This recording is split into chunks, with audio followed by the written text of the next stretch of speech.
ইংরেজিতে বিফোরের বহু ব্যবহার রয়েছে। আজকে আমরা বিফোরের কিছু কার্যকর ব্যবহার দেখব। বিফোর প্রিপোজিশন ও কনজাংশন হিসেবে ব্যবহৃত হয়, যার অর্থ আগে বা পূর্বে। এটি সময় বা স্থান বোঝাতে ব্যবহৃত হয়।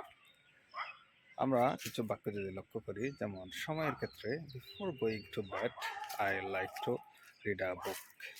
I will finish the work before 5 p.m. এরপরে কনজাংশনের ক্ষেত্রে before plus subject plus verb. যদি আমরা দুটো বাক্য দেখি, I will finish the report before he arrives. আরেকটা বাক্য যদি আমরা দেখি, before you leave please sign the document. এরপর স্থানের ক্ষেত্রে, প্লেসের ক্ষেত্রে বিফোরের ব্যবহার, the building is located before the river. And example, the park is just before the school.